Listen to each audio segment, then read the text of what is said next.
हरे कृष्णा सभी बच्चों को। बच्चों आज से हम अपने चैनल पे क्लास 12 की ऑर्गेनिक स्टार्ट करने जा रहे हैं। बहुत ही डिटेल में पढ़ाऊंगा, छोटी से छोटी चीज, बड़ी से बड़ी चीज आपके टिप्स में करा दूंगा, ये गारंटी मेरी है। बच्चों स्टार्ट करने से पहले कुछ बेसिक्स की बात कर लेते हैं कि कितने मार्क्स की ऑर्गेनिक है, क्या क्या चीजें हैं, कैसे इसको हम स्टार्ट करें, उसकी बातें। बच्चों क्लास 11th में ऑर्गेनिक का जो वेटेज हमारे पास है वो होता है 18 मार्क्स, और यही 18 मार्क्स 28 मार्क्स में कन्वर्ट हो जाता है जब हम क्लास 12th में आ जाते हैं। अगर हम देखें 28 मार्क्स तो physical chemistry, inorganic chemistry, organic chemistry, सबसे बड़ा पोर्शन हमारे पास यही ऑर्गेनिक केमिस्ट्री में ही सही आता है। विदाउट ऑर्गेनिक केमिस्ट्री आप 65 अवर स्कोर नहीं कर पाओगे आउट ऑफ 70 इन केमिस्ट्री। एक मेजर रोल प्ले करता है अच्छे मार्क्स लाने में केमिस्ट्री में। बस रट के और थोड़ी बहुत चीज समझ के हम इजीली 65, मैं बताता हूं आपको, इजीली आप 65 प्लस स्कोर कर सकते हो 70 में से, कोई दिक्कत की बात नहीं आने वाली। अब बात करते हैं कि इसके लिए आपको तैयारी क्या क्या करनी है। तो इसके लिए आपको जो प्रिपरेशन करना है वो क्या क्या है, जल्दी से देख लेते हैं। पहले तो आपको एक कॉपी बनानी है। आपको पहले एक सेपरेट कॉपी बनानी है जो कि मिनिमम 300 पेज की तो हो। ओके बच्चों, ऑर्गेनिक की एक सेपरेट कॉपी बना लो और उसमें टू द पॉइंट ही लिखना, जो भी मैं आपको लिखवाऊं या फिर जो भी आपके टीचर लिखवाएं। तो बच्चों सबसे पहले आपको एक सेपरेट कॉपी बनानी है, और जो साथ में आपको करना क्या है, तो A4 शीट्स लेनी है बहुत सारी। और इस A4 शीट पे हम करेंगे क्या, तो इसमें हम लिखेंगे नेमिंग रिएक्शन, और साथ में हम इसमें जो एक्स्ट्रा रिएक्शंस आती हैं सिर्फ हम वही लिखने वाले हैं। और ये हमारे पास होगा चैप्टर वाइज। बच्चों ध्यान रखना, ये हमारे पास होगा चैप्टर वाइज। अब यहाँ पे सिर्फ बेनिफिट क्या होगा, पेपर के टाइम या फिर रिवीजन के टाइम आपको अगर सिर्फ चैप्टर नंबर 10 पढ़ना है, ये खोलो रिएक्शन पढ़ लो। चैप्टर 11 का पढ़ना है, ये खोलो और चैप्टर आपका कंप्लीट हो जाएगा, कंप्लीट आपका रिवाइज हो जाएगा। तो बहुत ही इंपॉर्टेंट रोल प्ले करता है ये सारी चीजें, एक सेपरेट कॉपी और आपको A4 शीट में चैप्टर वाइज आपको नेमिंग रिएक्शन और रिएक्शंस लिखनी है। तो जब बात करते हैं सेकंड पॉइंट की, तो जब भी आप यहाँ पे प्रैक्टिस करोगे तो आपको करना क्या है, तो आपको इसको राइटिंग फॉर्म में जब भी आप पढ़ने बैठो ऑर्गेनिक, तो जितनी भी रिएक्शंस है आपको लिख कर प्रैक्टिस करना है। इससे आपको बहुत लंबे टाइम तक, और जो चीजें रिएक्शन में होती हैं बहुत सारी चीजें माइन्यूट से जो कन्वर्जन में आती हैं, वो सारी चीजें आपको याद रहने वाली है पेपर के एंड तक। बच्चों अब स्टार्ट करते हैं क्लास 12 की ऑर्गेनिक। क्लास 12 ऑर्गेनिक स्टार्ट करने से पहले हमें क्लास 11 के कुछ बेसिक्स टर्म्स पता होनी चाहिए। अगर आपको पता है तो वेरी गुड, नहीं पता तो मैं किस लिए हूं, मैं बता देता हूं। वो टर्म्स हमारे पास है nucleophile, electrophile, free radical, I effect, E effect, are effect, hyper conjugation. ये सारी टर्म, जैमिनल डाइहैलाइड, विसरल डाइहैलाइड क्या होते हैं, ये सारी चीजें क्लास 11th की हैं, जो कि डिट्टो उठ के क्लास 12th में भी आ जाती हैं।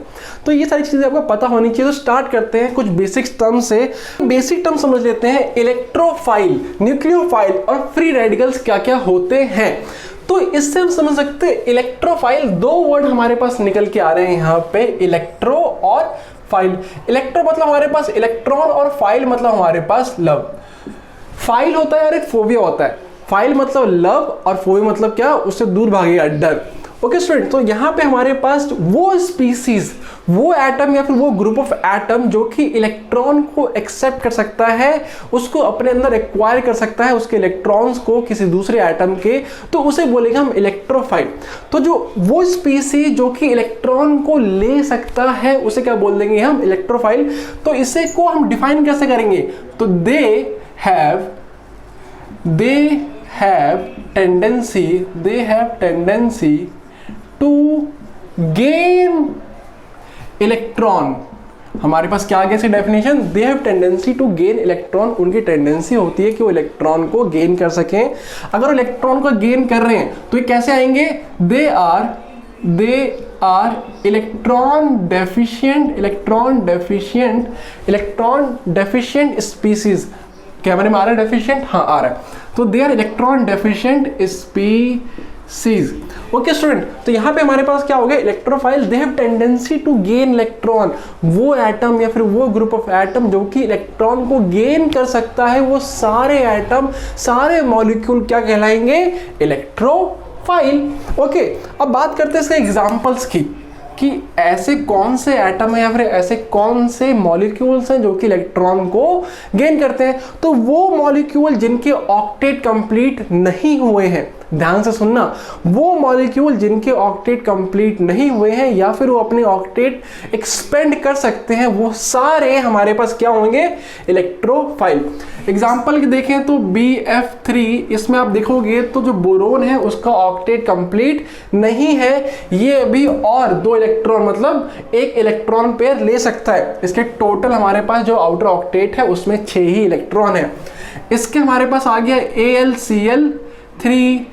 नेक्स्ट हमारे पास हम कर सकते हैं FeCl3। और अगर बात करें एटम्स की तो सारे एटम जो कि कटायन है, जितने भी हमारे पास कटायंस होते हैं, जितने भी हमारे पास कटायन होते हैं वो सारे इलेक्ट्रॉन को एक्सेप्ट कर सकते हैं। और इसको हम लिख सकते हैं जितने भी पॉजिटिव आयंस होंगे वो सारे इलेक्ट्रोफाइल्स होने वाले हैं। ओके, समझ आया।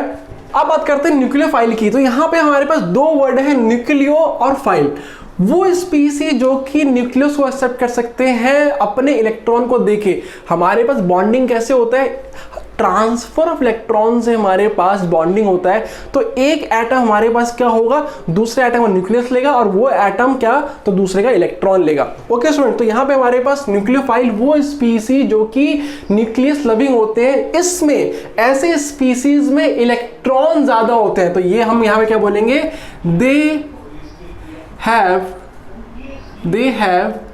tendency to lose electrons। और इसीलिए हमारे पास ये कैसे होते हैं, they are electron rich species। Clear हुआ। इलेक्ट्रोफाइल हमारे पास कैसे है, तो इलेक्ट्रॉन डेफिशिएंट, ध्यान देना, वो जहां पे लिख रहे हो वहां पे मार्क करते चलो, इलेक्ट्रॉन डेफिशिएंट और electron rich species. Okay students, अब देखते हैं इसका एग्जांपल क्या क्या होगा। तो ऐसे स्पीसीज जो कि इलेक्ट्रॉन रिच हैं, वो जिनका ऑक्टेट में एक्स्ट्रा इलेक्ट्रॉन है, वो सारे हमारे पास क्या होंगे, तो इलेक्ट्रोफाइल।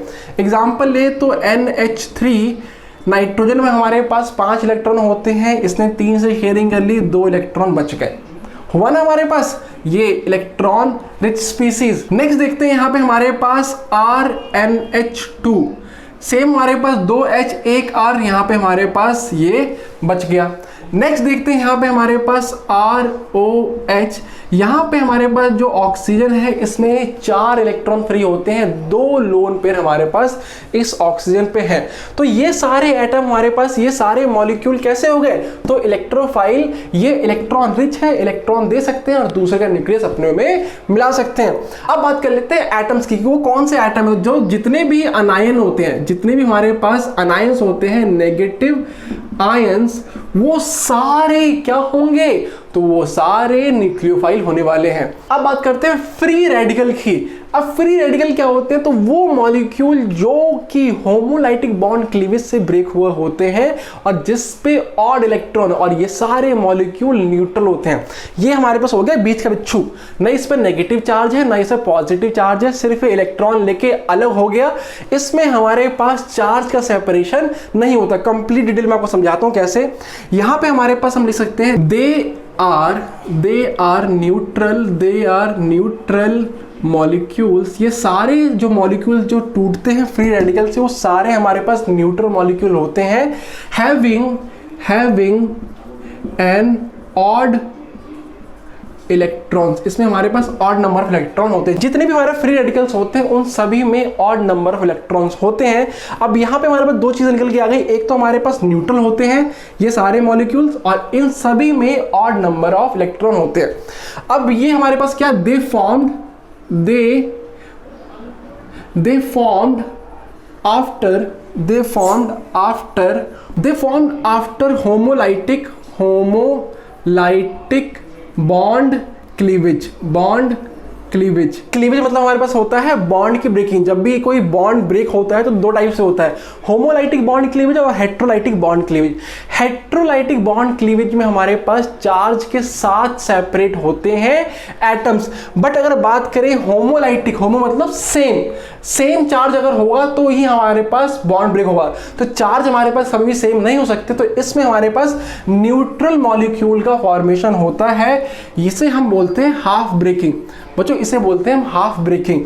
ये हमारे पास ये अपना इलेक्ट्रॉन लेके अलग हो गया, कोवलेंट बॉन्ड में हमारे पास ये होगा।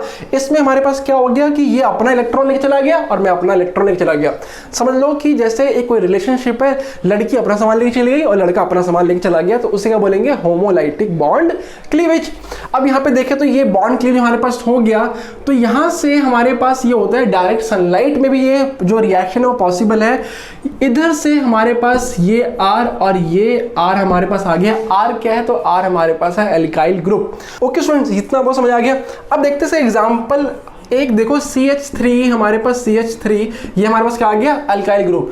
अगर इसमें होमोलाइटिक बॉन्ड क्लीवेज हो गया, इसमें हमारे पास अगर होमोलाइटिक बॉन्ड क्लीवेज हो गया तो आपको क्या मिलेगा, दो मॉलिक्यूल CH3 और एक इलेक्ट्रॉन इसके ऊपर। तो यही था हमारे पास फ्री रेडिकल, न्यूक्लियोफाइल, इलेक्ट्रोफाइल। अब बच्चों को पढ़ना क्या है, तो आपको पढ़ना है I effect, E effect, are effect, hyper conjugation effect. ये सारी वीडियो आपको आई बटन में मिल जाएगा। बच्चों ये सारी चीजें जैसे बेसिक, ये सारे टर्म्स आपको पता होने चाहिए। आई इफेक्ट पढ़ लो, ई पढ़ लो, आर पढ़ लो, तो ही जाके आप क्लास 12th में ऑफिशियली मूव कर पाओगे ऑर्गेनिक में। पहले ये खत्म करो, नेक्स्ट वीडियो में हम हेलो एल्केन और hello arenes completely class 12th का स्टार्ट करने वाले हैं। तो पहले आपको ये पता होनी चाहिए सारे टर्म्स। जाइए अभी वीडियो देखिए, आई बटन में आपको तीनों वीडियो मिल जाएंगी। टाइम लगेगा कोई बात नहीं, बट तीनों वीडियो बहुत इफेक्टिव है। आपको हर चीज डिटेल वे में मैंने आपको समझाने की कोशिश की है। कोई डाउट हो तो मैं हूं ही। अगर वीडियो पसंद आई तो लाइक करना ना भूले, अपने दोस्तों के साथ भी तो शेयर करना है आपको। जल्दी करो, अपने दोस्तों के साथ शेयर कर दो, व्हाट्सएप के स्टेटस लगा लो अपने साथ। तब तक के लिए हरे कृष्णा बच्चों।